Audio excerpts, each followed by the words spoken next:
풍성하심을 다 경험할 수 있도록 축복하여 주옵소서. 감사하고 예수님 이름으로 기도합니다.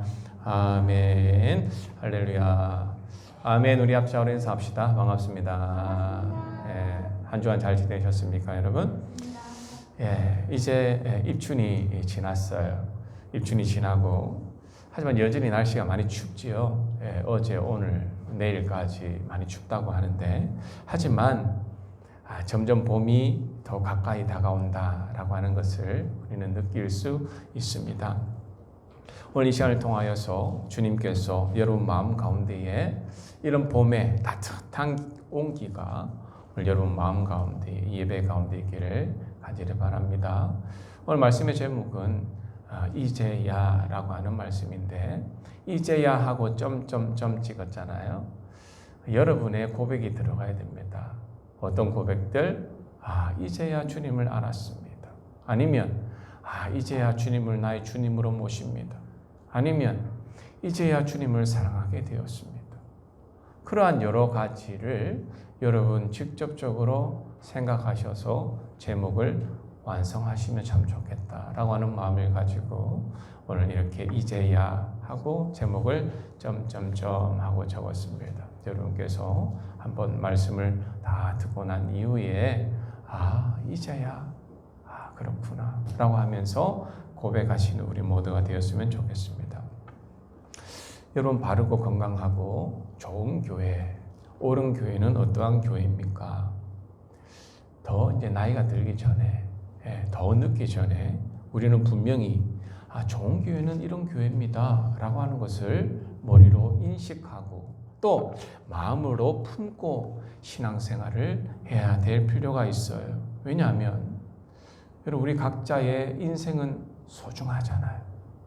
소중하지 아니한 인생이 어디에 있습니까? 여러분 인생 너무나 소중하잖아요.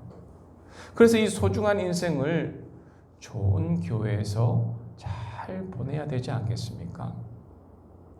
우리 교인들은 특별히 교회에서 보내는 시간이 아주 많습니다. 그러나 자칫 우리가 올바른 신앙생활을 하지 못하면 우리의 인생도 망가지고 또 교회에서 보낸 시간도 헛되어질 수 있잖아요.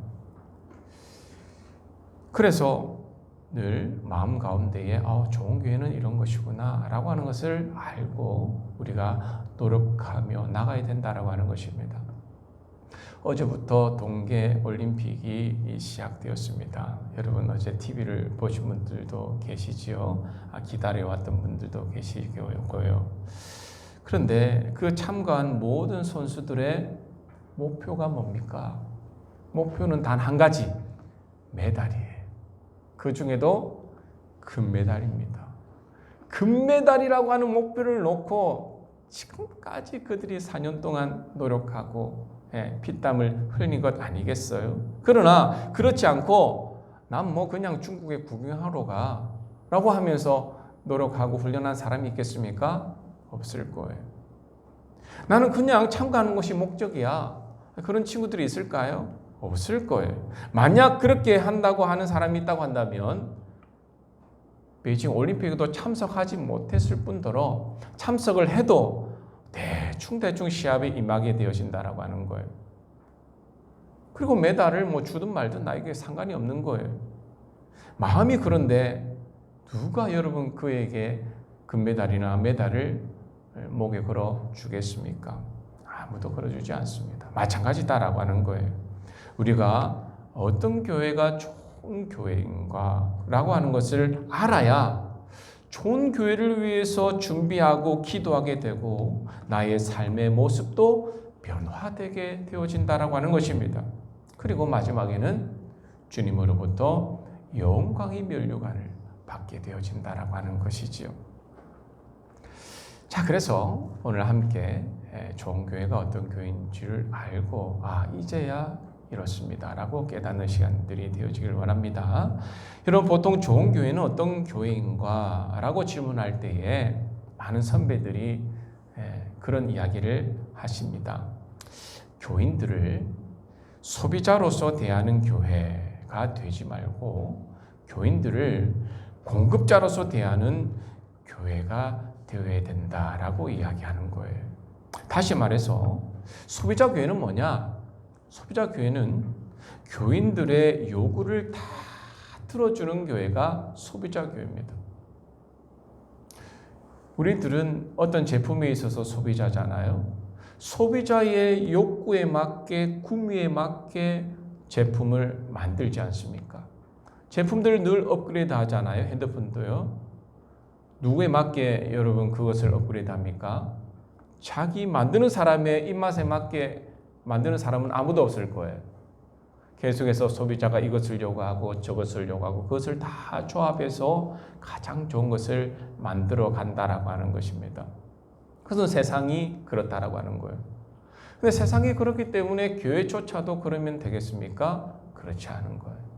교회는요, 소비자들의 욕구, 즉 성도들의 욕구에 따라 따라가면 안 됩니다. 욕구에 따라 따라가게 되어지면 엉망이 됩니다. 질서가 잡히지가 않아요. 성경 말씀 듣겠습니까? 내가 법인데 내 입맛에 맞게 성경을 여러분 적어 나가지 누가 성경에 있는 말씀에 맞춰 가겠습니까? 그래서 소비자로서의 교회는 교인들의 요구를 다 들어주는 교회예요.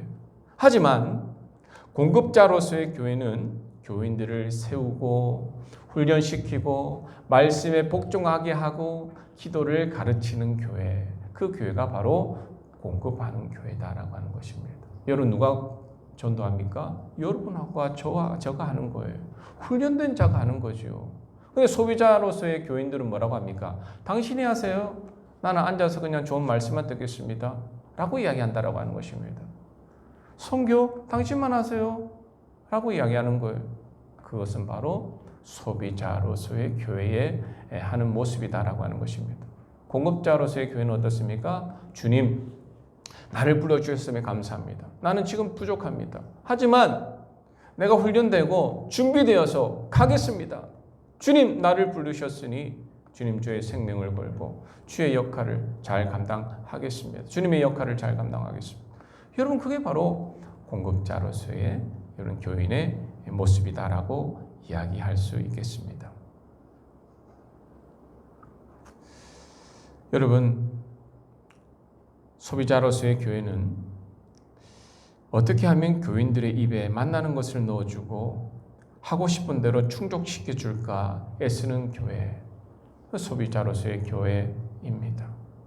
이는 마치 우리가 어린아이를 키울 때에 원하는 대로 다 들어주는 것과 마찬가지예요. 특별히 태어나서 얼마 전까지는, 한 3살 전까지는 우리가 다 해주잖아요, 웬만한 것들은. 그런데 더 자라면서 부모에게 이것을 원하고 저것을 원할 때마다 다 들어줍니까? 그건 아이를 망치는 거예요. 그렇지 않습니다. 성장해서도 아이가 계속적으로 요구만 한다고 한다면 그 아이는 문제가 있는 거예요. 교인들도 마찬가지다라고 하는 것입니다. 한 2년, 3년 이상 신앙생활을 해왔지만 아직도 요구만 하는 성도가 모인 그런 교회는 교회 전체가요, 성장이 없어요. 멈춘 교회예요. 성도들이 서로에게 요구만 하니까 다들 피곤하고 지치고 결국 망합니다. 헌신하지 않는데 교회가 어떻게 교회가 되나요? 교회는 여러분 잘 아시다시피 헌신이 있어야 되고 희생이 있어야 되고 사랑이 있어야 됩니다. 그거 없이 교회는 온전히 세워지지 않는다라고 하는 교회예요. 그래서 여러분, 좋은 교회는 공급자로서의 교회, 주님을 향한 헌신과 희생 위에 세워진 교회, 그리고 모두가 그 일에 몰두하는 교회다라고 하는 것입니다. 이런 교회를 만들기 위해서 우리는 서로 노력해야 되는데 특별히 담임 목사의 노력이 필요하지요. 역할이 중요하지요.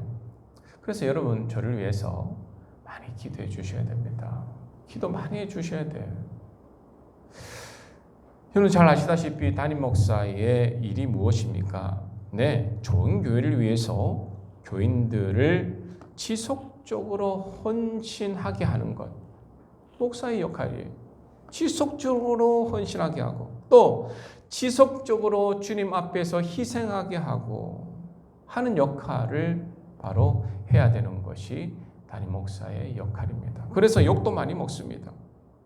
잘 모르는 사람들은 이렇게 이런저런 이야기합니다. 이 교인들을 그렇게 훈련시키고 헌신시켜가지고 지 배부르려고 그렇게 한다고, 지 욕심 채우려고 그렇게 한다고, 그런 말들을 많이 합니다만은, 그런 분들은 주님을 모르고 복음을 모르고 교회를 모르고 십자가를 모르기 때문에 그런 말씀을 합니다. 우리는 그런 말씀을 하는 분들을 위해서 정말 기도해야 될 줄 믿습니다.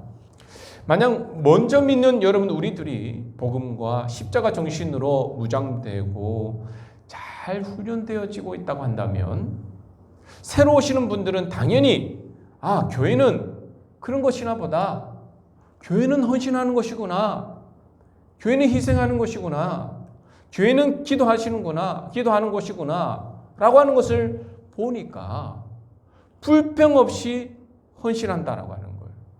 그래서 목사는 그런 일을 하는 사람입니다. 교인들을 훈련시키고 희생시키고 헌신하게 하고 예수를 위해 목숨을 바치게 하는 역할을 바로 목사가 하는 거예요. 그렇게 해야 성도들이 그렇게 변화되어지고 또 새롭게 오는 분들도 그 영향을 받아서 그렇게 되어진다라고 하는 것이, 목사는요 재미있는 이야기하는 사람 아닙니다. 밥 먹여주는 사람 아니에요. 늘 뒤치다거리 하는 사람 아니에요. 끝없이 요구를 들어주는 사람이 아니에요. 교회는요 사랑만 받는 곳이 아니고 도움만 받는 곳이 아닙니다. 그것은 교회를 잘못 이끌어가는 거예요. 담임 목사는 여러분 제가 몇 번 계속 이야기하지만 목자가 칠 목자입니다.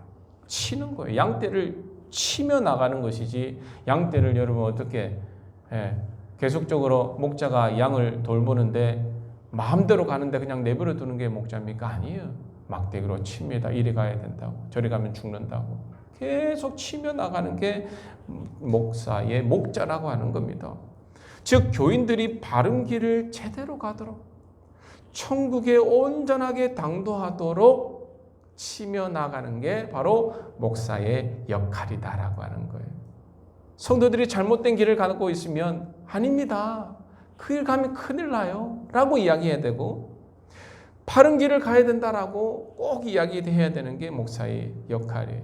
또 죄를 짓고 있다고 한다면 회개해야 됩니다 라고 이야기해야 되고, 또 문제가 있는 행동을 한다고 한다면 그것이 아닙니다, 그게 아니에요 라고 이야기해야 하는 자리가 바로 목사의 자리이지요.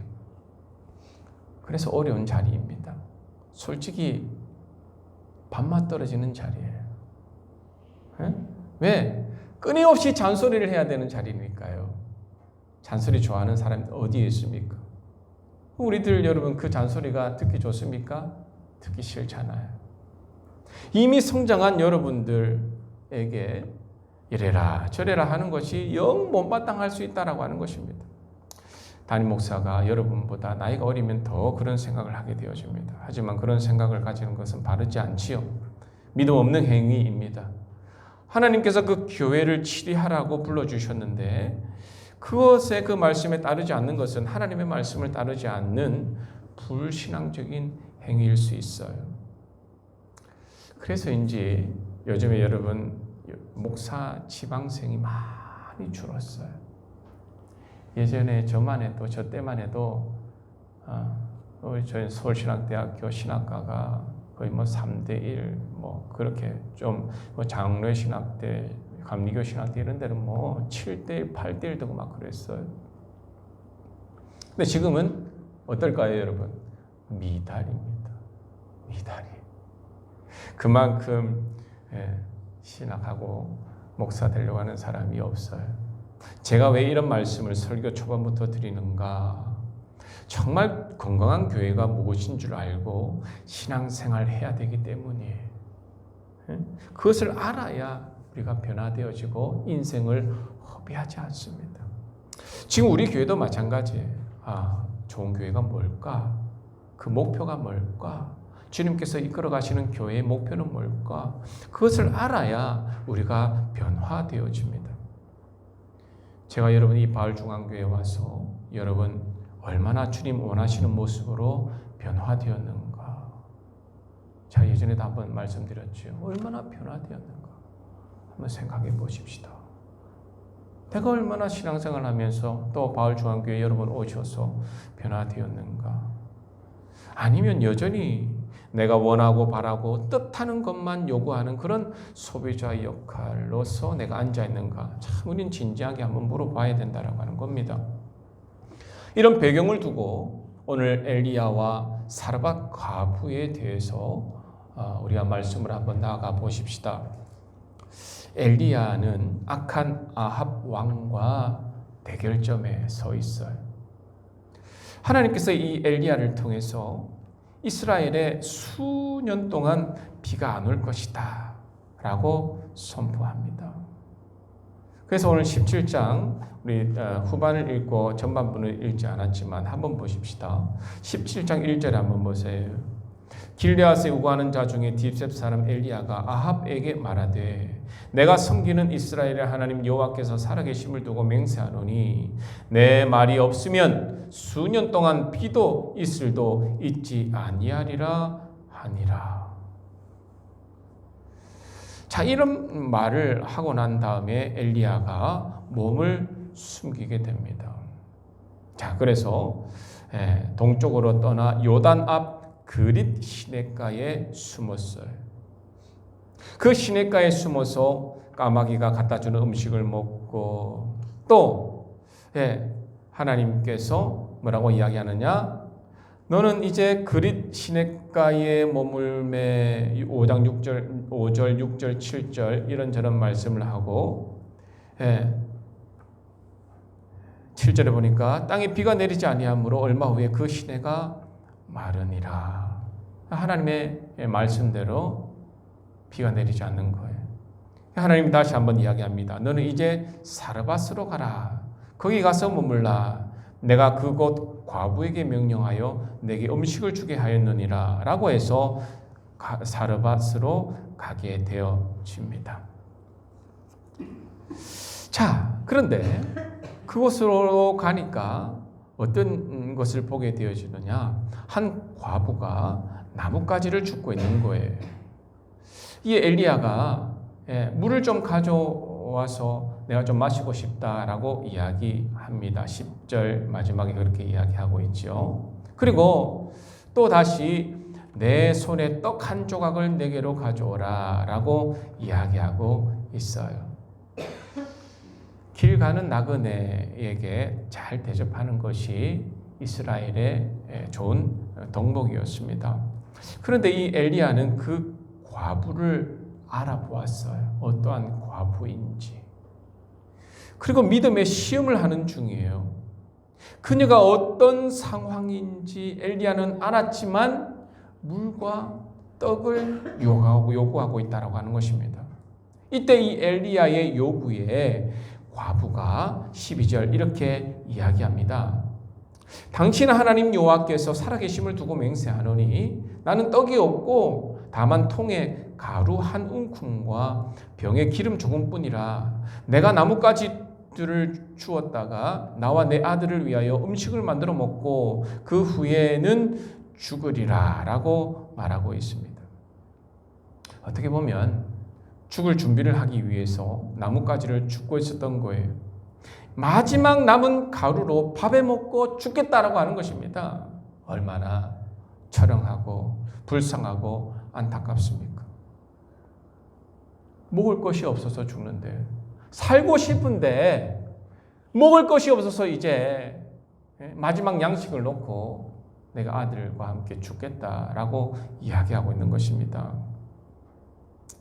여러분, 우리가 어릴 때 그런 경우가 있는 집이 많지 않았습니까? 밥을 지어야 되는데 쌀이 있어야 짓지요. 토간 위에 쌀을 놓고 어머니가 밥을 지어주시는데 쌀이 있어야 여러분 밥을 지어주지 않습니까? 돈이 없는데 쌀이 어디서 납니까? 쌀이 없으니까 살고 싶은 생각도 없어지고 너무도 고통스러운 것 아니겠어요? 그러니까 이것은 여러분 경험해 보신 분들만 아는 거예요. 이 사르밧 과부가 지금 그랬다라고 하는 것입니다.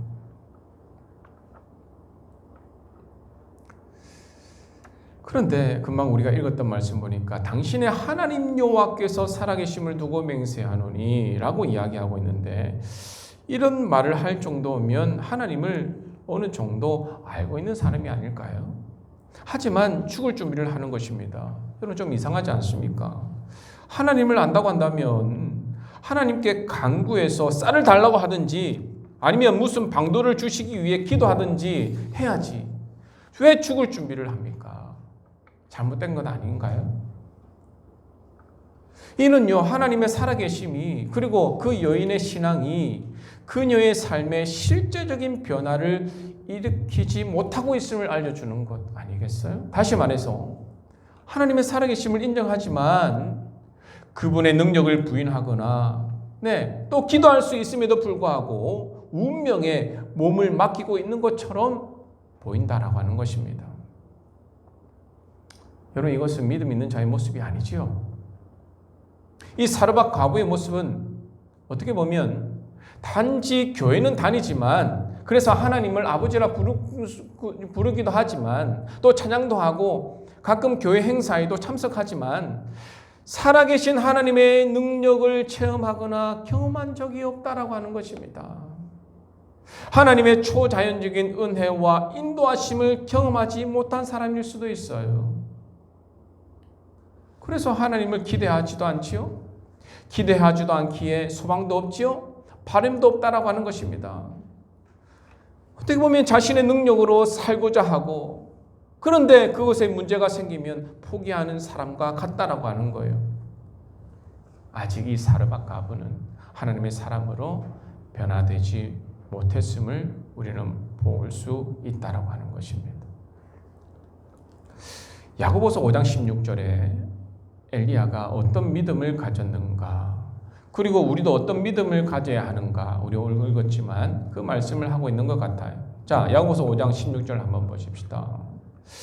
이렇게 이야기합니다. 그러므로 너희 죄를 서로 고백하며 병이 낫기를 위하여 서로 기도하라. 의인의 간구는 역사하는 힘이 크다. 엘리야는 우리와 성경이 같은 사람이로되 그가 비가 오지 않기를 간절히 기도한즉 3년 6개월 동안 땅에 비가 오지 아니하고 다시 기도하니 하늘이 비를 주고 땅이 열매를 맺었느니라 라고 이야기하고 있어요. 자, 여러분, 엘리야는 어떠했습니까? 우리와 성경이 같은 사람이다라고 이야기되어지고 있어요. 그는 머리 2개 가지고 있는 사람이 아니었습니다. 팔 4개 가지고 있는 사람이 아니에요. 입 2개 있는 사람도 아니었어요. 우리와 같은 똑같은 사람이었습니다. 우리가 똑같은 마음을 가졌고요. 우리가 똑같이 어떻게 보면 두려운 마음도 가질 수 있었고요. 불안한 마음과 의심을 가진 마음을 가진 사람일 수 있었어요. 하지만 그는 어떻게 했습니까? 그는 어려움을 굴하지 않고 기도했다라고 하는 거예요. 그렇죠? 엘리야는 우리와 성경이 같은 사람이로되 그러나 그가 비가 오지 않기를 어떻게? 간절히 기도했다. 그래서 3년 6개월 동안 땅에 비가 오지 않고 또다시 어떻게 했다? 다시 기도하니까 하늘이 비를 주고 땅이 열매를 맺었다라고 이야기합니다. 그가 기도하니 비가 멈추고 기도하니 비가 왔다라고 하는 거예요. 여러분, 우리와 엘리야가 무엇이 다릅니까? 뭐가 달라요, 여러분?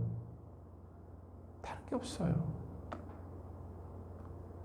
그도 기도하여 응답받았다면 우리도 기도하면 어떻게 됩니까? 반드시 응답된다라고 하는 것입니다. 이 야고보가 정확하게 이야기했잖아요. 성적이 같아요. 하지만 기도했는데 그는 그렇게 되었어요. 그렇다고 한다면 여러분은 어떻습니까? 여러분도 엘리야와 같은 사람 아닙니까? 여러분도 기도하면 응답되어집니다. 라고 이야기하고 있는 거예요. 많은 사람들이, 여러분, 세상 사람들이 이런저런 이야기를 합니다. 코로나가 정복되지 않을 것이다. 독감처럼 영원히 그렇게 남을 것이다. 집단 면역은 없다. 이런저런 여러 가지 이야기를 하고 있잖아요. 네, 그럴 수도 있습니다. 네? 그럴 수도 있어요. 계속 새로운 백신을 맞아야 할 수도 있어요. 그런데 그렇다고 해서 이 사르밧 과부처럼 믿음 없이 그냥 죽음을 준비해야 하겠습니까?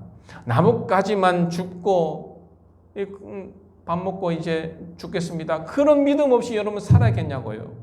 그렇지 않습니다. 우리는 하나님의 도움을 위해서 엘리야처럼 어떻게? 기도해야 된다라고 하는 거예요.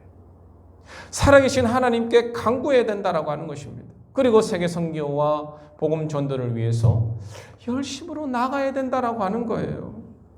우리는 앞으로 하나님께서 어떻게 이 세상을 이끌어 나가실지 모릅니다. 하지만 하나님의 능력을 우리는 불신하지 말고 불가능을 가능케 하시는 하나님 앞에 기도해야 된다라고 하는 거예요. 자포자기하는 것이 아니라 백신에 목숨 거는 것이 아니라 하나님의 그 능력이 온 세상에 드러나게 해달라고 지금은 우리가 두 손을 모으고 함께 기도할 때다라고 하는 것입니다. 여러분, 우리는 지금 어디에 길들여져 있습니까? 하나님 말씀에 길들여져 있습니까? 그래서 우리는 늘 기도합니까? 말씀 읽습니까? 아니면 우리는 어디에 길들여져 있습니까? 우리는 지금 핸드폰에 길들여져 있어요. 매일 아침에 여러분 보시면 뭘 보십니까? 성경을 보십니까? 아니면 유튜브를 보십니까? 네이버에 있는 뉴스를 보십니까? 거의 많은 사람들이 네이버와 유튜브와 다음 그 모든 것에 길들여져 있습니다. 세상의 매체에 길들여져 있다라고 하는 거예요. 여러분, 이것부터 어떻게 보면 물리쳐야 됩니다. 왜냐? 세상 매체는요, 매번 똑같은 말을 합니다. 자, 한번 보십시오. 매번 똑같은 말을 해요. 사고를 전하고. 사고가 여러분 한 번, 두 번도 일어납니까? 오늘도 사고 일어납니다. 내일도 일어날까요? 안 일어날까요? 내일도 일어납니다. 어제는 안 일어났습니까? 어제도 일어났습니다. 계속 사고를 이야기해. 또 무시무시한 말도 안 되는 소식을 전하기 위해서 혈안이 되어져 있어요. 정치 이야기 한두 번 이야기합니까? 전쟁 이야기 한두 번 이야기하나요? 재난 이야기 한두 번 이야기하나요? 계속적으로 그 일들은 10년 전에도 100년 전에도 아니 세상이 창조된 이후로 계속해서 왔던 이야기들이다라고 하는 것입니다. 근데 왜 그 이야기에 계속적으로 그냥 귀 기울이냐라고 하는 거예요. 물론 그런 곳에 보지 말라라고 하는 것은 아닙니다.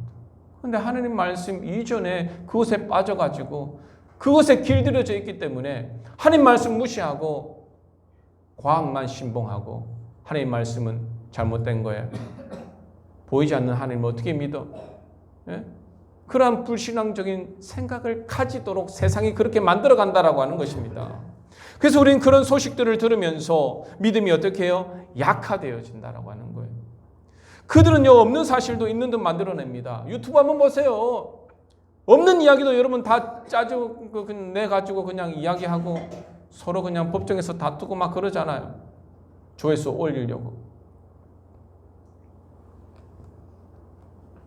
믿음이 그래서 교회에 약한 분들은 그런 소식들을 계속 하나님의 말씀보다 더 많이 접하게 되어지면 하나님의 능력을 부인하게 되어지고 무신론자처럼 초자연적인 주님의 그 기적들을 못마땅히 하고 불신한다라고 하는 겁니다. 그러니까 그런 분들이 간구하겠습니까? 기도하겠습니까? 믿음이 없는데 어떻게 기도합니까? 여러분은 어떻습니까? 병이 들었으면 병 낫기 위해서 기도하십니까? 방언을 위해서 기도하십니까? 웃긴 소리입니까? 아니잖아요. 위로부터 하늘로부터 채워지는 보이지 아니하는 하나님의 은혜를 간구하십니까? 야고보서 3장 15절 18절에 보시면 세상의 지혜를 이렇게 이야기하고 있습니다. 자, 여러분 오늘 보았던 말씀 한번 보십시다. 야고보서 3장 15절 18절 이러한 지혜는 위로부터 내려온 것이 아니요 땅 위의 것이요 정력의 것이요 귀신의 것이니. 귀신의 것이라. 여러분 잘 판단하세요. 세상의 매체를 보면서 귀신의 것인지 땅 위의 것인지 아닌지 정력의 것인지 대부분 다 그렇습니다. 그래서 시기와 다툼이 있는 곳에는 혼란과 모든 악한 일이 있습니다. 다 시기하잖아요. 좋은 이야기 별로 못 들어봤습니다. 매체를 통해서. 다툼이 있잖아요. 다 싸웁니다. 그러니까 혼란스럽잖아요. 우리나라가 잘 살면 뭐합니까? 이렇게 혼란스러운데. 하지만 반대로 오직 위로부터 난 지혜는 어떻다고요? 성결하고 화평하고 관용하고 양순하고 선한 열매고 편견과 거짓이 없다. 얼마나 귀한 것입니까? 이런 것들을 우리는 기도해야 되지 않겠나요? 너무 고리타분합니까? 너무 많이 들어서. 하지만 이것을 위해서 기도하고 순종하며 복종해 보셨습니까? 그렇게 해야 좋은 교회가 됩니다. 여러분, 좋은 교회는 그냥 우리 좋은 교회 되게 해주세요, 되게 해주세요 한다고 해서 좋은 교회가 되는 게 아니에요. 성결하고, 성결하고, 화평하고, 관용하고, 양순하고, 긍휼을 여기고, 선한 열매를 맺고, 편견하지 않고, 거짓말하지 않고, 그것을 위해서 기도하고 실천하고, 그것이 드러나는 교회가 좋은 교회가 된다고 하는 것입니다. 그래서 우리는 세상의 지혜를 버리고 이러한 하늘로부터 내려오는 지혜를 강구해야 좋은 교회가 된다고 하는 것이, 엘리야는 이런 믿음 없는 사르밧 가후에게 실제적인 믿음 훈련을 시킵니다. 자, 13절, 17장, 열왕기상 17장 13절. 자, 엘리야가 어떻게 훈련시키는지 보세요. 좋은 교회가 되기 위해서 교인들을 훈련시켜야 되는데 엘리야는 이렇게 훈련시킵니다. 자, 13절 보십시다. 엘리야가 그에게 이르되 두려워하지 말고 가서 내 말대로 하려니와, 먼저 그것으로 나를 위해서 작은 떡 한 개를 만들어 내게로 가져오고 그 후에 너와 내 아들을 위하여 만들라라고 이야기하고 있습니다. 실제적인 훈련을 시키는 거예요. 두려워하지 말라.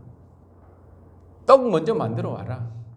여인은 보니까 어떻게 합니까? 순종해요. 순종하고 있어요.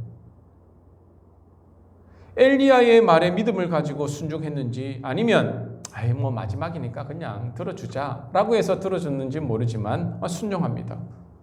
그러자 어떤 일이 일어나게 되어집니까?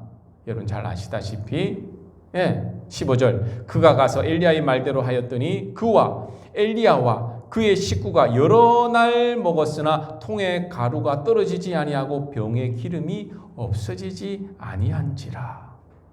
이 놀라운 일들이 일어난 것입니다.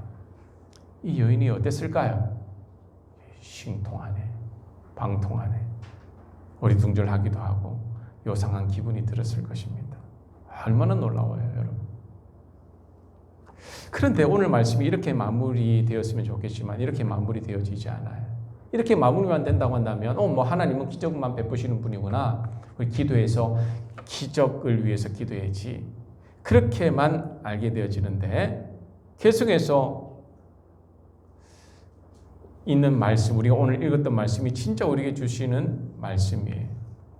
이 사르밧 여인을 어떻게 믿음 있는 자로 이끄시는가라고 하는 것이 이 뒷부분, 오늘 우리가 읽었던 부분이에요. 자, 17절 어떤 일이 일어납니까?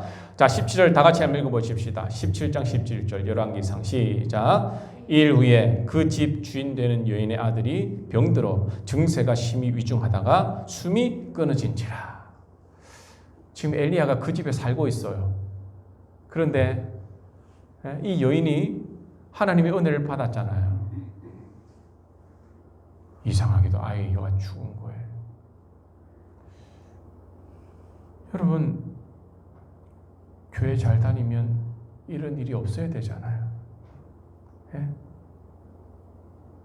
그렇지 않습니까? 하나님과 어떻게 보면 영적으로 완전히 하나가 되어준 이 엘리야 같은 사람이 있으면 이런 일이 없어야 되잖아요. 그런데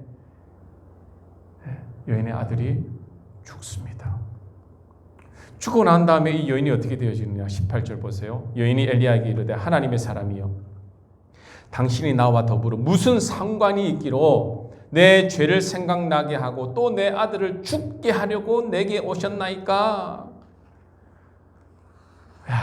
여러분, 얼마나 이 엘리야가 이 말을 듣고 마음이 답답했을까? 뿐만 아니라 이 소리는 믿음 없는 자의 소리입니다. 교회에서 아직 믿음이 없는 분들이 말하는 그런 소리예요. 어떤 큰 문제가 생겼을 때에 믿음 없는 사람들은 그렇게 이야기하지 않습니까? 차라리 나를 내버려 두지, 왜 굳이 나를 교회로 인도해서 이런 고초를 겪게 합니까? 누구 따라 나오고 한두 번 나오다가 그냥 교회가 그냥 말씀이 좋으니까 그냥 뭐 듣자라고 해서 남아있는 사람들, 듣는 사람들, 예배하는 사람들이 있습니다.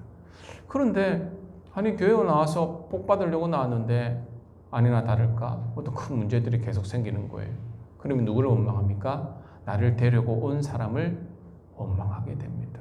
오늘 말처럼 나와 더불어 무슨 상관이 있기로 내 죄를 생각나게 하고 내 아들을 죽게 하려고 내게 왔어요. 당신 없었으면 그냥 나하고 그때 같이 죽었으면 차라리 마음 편했을 텐데 왜 내 아들 죽어서 내 눈에 피눈물 나게 합니까? 원망하고 있는 거예요. 근데 이때 엘리야는 어떻게 합니까? 19절 엘리야가 그에게 그의 아들을 달라 하여 그를 그 여인의 품에서 받아 안고 자기가 거처하는 다락에 올라가서 자기 침상에 누였습니다. 믿음 없는 자는 불평하고 원망했지만 믿음이 있는 엘리야는 아이를 데리고 어떻게 해요? 침상에 누이고 20절 여호와께 부르짖어 이르되 기도했다라고 하는 겁니다. 하나님 여호와여 주께서 또 내가 오고 하는 집 과부에게 재앙을 내리사 이 아들이 죽게 하셨나이까 하고 여호와께 부르짖어 이 아이의 혼으로 그의 몸에 돌아오게 하옵소서. 간구하지 않겠습니까? 얼마나 뜨겁게 기도했을까요? 의인의 간구는 역사하는 힘이 크다라고 했잖아요. 그러니까 여호와께서 22절 엘리야의 소리를 들으심으로 그 아이의 혼이 몸으로 돌아오고 살아난지라. 엘리야의 기도에 하나님은 응답하셨다라고 하는 것입니다.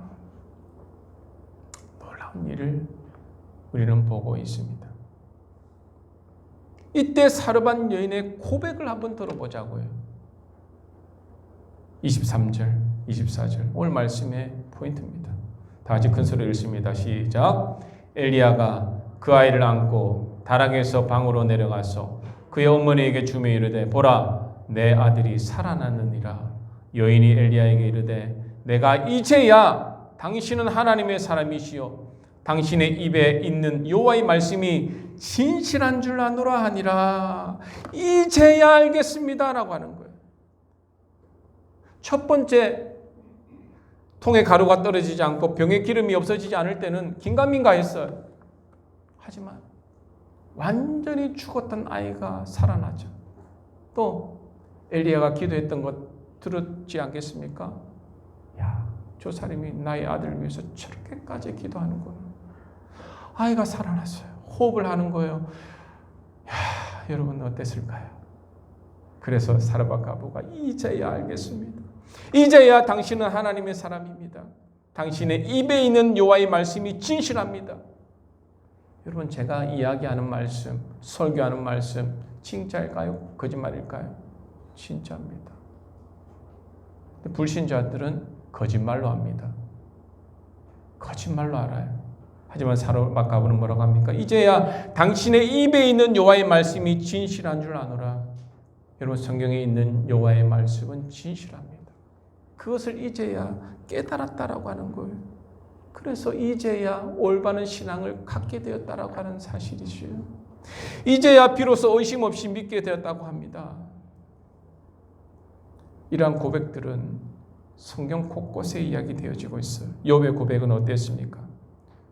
모든 일이 잘 되고 또 약간의 어려움이 있을 때에 욥은 기도하여 많은 하나님의 도움을 받았습니다.